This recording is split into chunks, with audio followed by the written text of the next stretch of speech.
Друзі, всім привіт! Отже, сьогодні мова піде про улюблену рибу багатьох рибалок – коропа. Короб – рід риб родини коропових. Мешкає майже у всіх водоймах України. Довжина тіла рибини може досягати до 1 метра, жива маса – понад 30 кг. Тіло у коропа товсте, а спина широка. Статевої зрілості він досягає на 3-5 році життя. Нереститься у травні за температури води плюс 17 градусів Цельсія. Плодючість становить понад 800 тисяч ікринок, які відкладаються в неглибоких ділянках на трав'янисті рослини. Активно годується при температурі не нижче 14-15 градусів.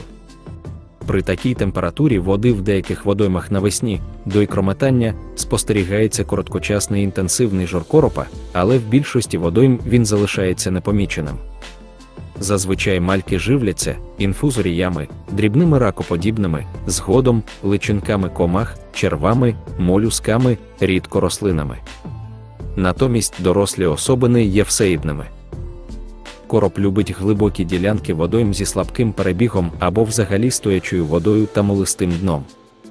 Найулюбленіші місця проживання коропа – затоплені луги і поля. Дана риба любить теплу воду. В цей час короб може виходити на мілководдя. Влітку короб тримається на глибині від 2 до 5 метрів, до початку осені опускається на глибину близько 10 метрів, а ближче до зими ще глибше. Тому кращий сезон для його лову – це літо. Основний сезон любительського лову коропа навесні починається через 7-10 днів після нересту.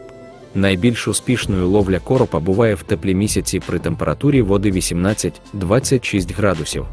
У міру похолодання і зниження температури води клювання слабшає, а у вересні-жовтні повністю припиняється. Навесні короб найкраще ловиться в денний час. Приманки для лову коропа в цю пору – великий хробак та виповзок. У ясні весняні та літні дні ловля коропа відбувається на вудку або на плаваючу приманку, розташовану майже у самого дна. Для лову коропа з дна дуже добре підходить фідер. З приманок для лову фідером варто використовувати бойл, хоча в наших водоймах ловля коропа на бойли не дуже поширена. Для лову великих розмірів рибини використовуйте плетену волосінь, шнур. Влітку короб іноді піднімається до самої поверхні води, оскільки любить тепло і ловити його в цей час можна на приманку, яка плаває на поверхні води. В якості приманки можна використовувати дощові черв'яки, хліб, картоплю, консервовану кукурудзу, розпарений горох тощо. Для того, щоб короб краще ловився, варто його напередодні лову підгодувати. В якості прикорму використовують будь-який зерновий корм – пшеницю, жито, горох. Залиште трохи прикорму, щоб підгодувати рибу прямо під час риболовлі. Короб дуже обережна риба, тому якщо під час його лову на березі хтось шумітиме, короб не клюне. Не одягайте яскравий одяг, адже ця риба може злякатися. А ви, друзі, хоч раз ловили коропа? Як це було і на яку наживку? Пишіть свої коментарі, буде цікаво почитати.